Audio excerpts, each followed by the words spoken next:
हम संगीता जयसागर प्रणाम करै छी समस्त मिथिलावासी के। आइ हम अहाँ सबके बीच लऽ कऽ उपस्थित छी एकटा उपनयन के साँझ के गीत। आशा करै छी जे अहाँ सबके जरूर नीक लागत। सुनू, लाइक कमेंट शेयर जरूर करब। जय मिथिला, जय मैथिली। सुनू ई उपनयन के गीत। पहिला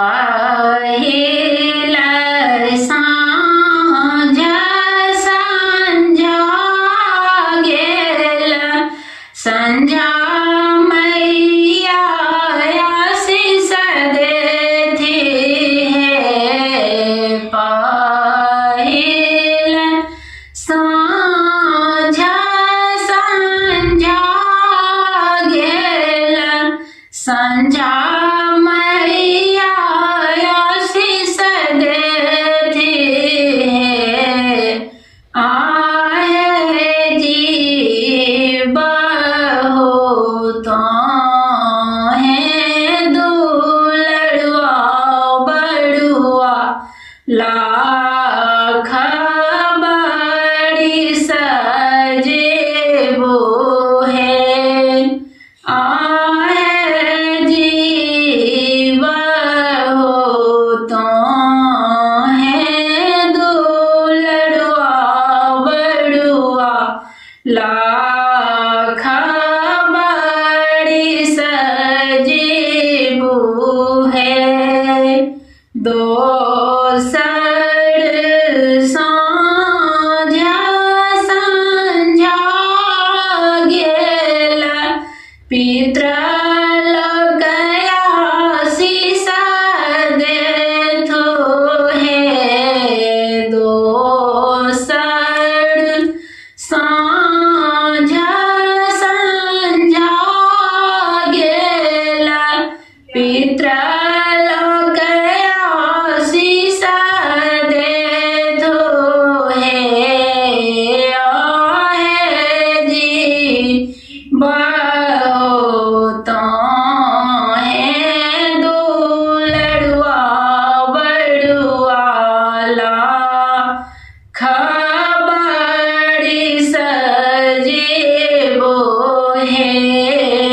आहे जी बहुत है दुलड़ुआ बड़ुआ, लाख बड़ी सजेबो है।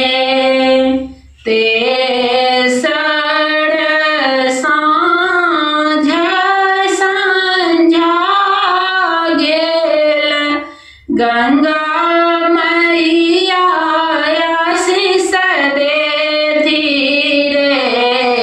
तेसर साँझ संझा गेल, गंगा मैया आशीष देथु है।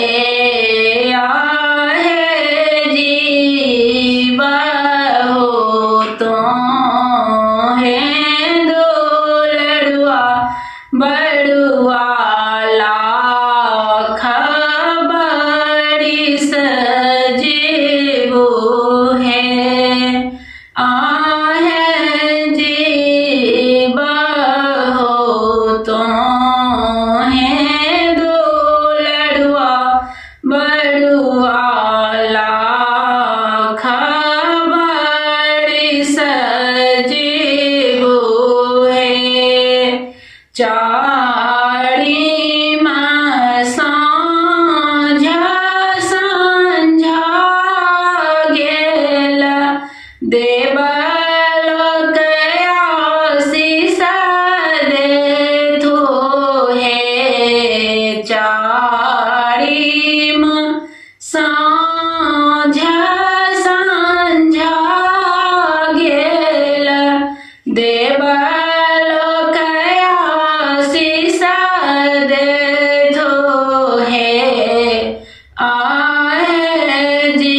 ला